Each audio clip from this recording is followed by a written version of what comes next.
Good morning 10th class students. We are discussing the chapter acid, base and salt, and today's our topic is importance of pH in our everyday life. In this first are plants and animal pH sensitive. क्या जो plants और animals हैं वो pH sensitive होते हैं या नहीं? आप सभी को पता होगा जो हमारी बॉडी है वो एक न्यूट्रल pH रेंज के ऊपर ही वर्क करती है जो होती है 7 to 7.8. सो अगर पीएच रेन वाटर की जो पीएच है वो भी 5.6 से कम हो जाए तब हम उसे बोलते हैं एसिड रेन। और जब ये एसिड रेन रिवर वाटर के साथ मिक्स हो जाती है तो एक्वेटिक लाइफ को बहुत ज़्यादा खतरा हो जाता है। उसी तरह से जो प्लांट्स हैं वो भी एक नॉर्मल पीएच के ऊपर ही ग्रो करते हैं। अगर जो सॉइल है वो बहुत ज़्यादा एसिडिक या बेसिक हो जाए जो प्लांट की ग्रोथ है वो भी स्टॉप हो जाती है। Next is pH in our digestive system. जो पीएच हमारे डाइजेस्टिव सिस्टम में हेल्प करती है। आप सभी को पता होगा जो हमारा स्टमक है वो HCl रिलीज़ करता है, हाइड्रोक्लोरिक एसिड। इसी हाइड्रोक्लोरिक एसिड की हेल्प से हमारा जो फूड है वो डाइजेस्ट होता है।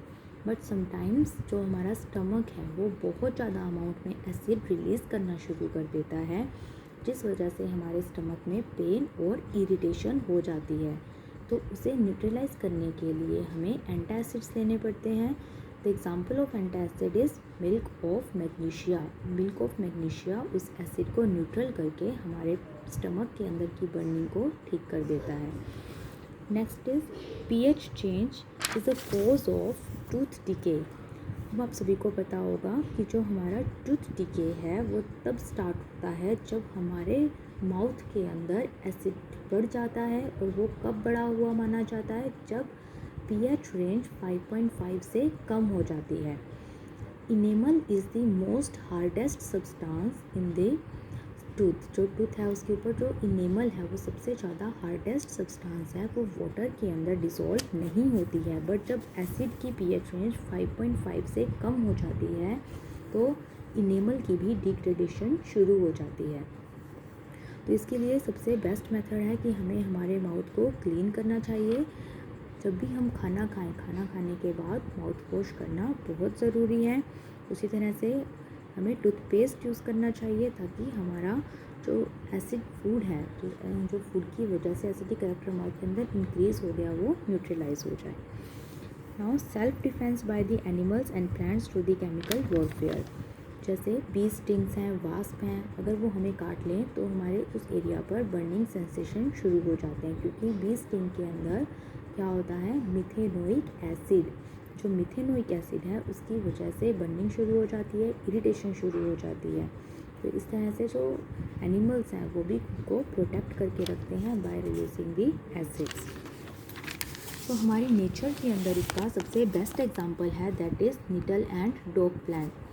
जो निटल प्लांट है वो एक हर्बेशियस प्लांट है जो कि वाइल्ड के अंदर ग्रो करता है।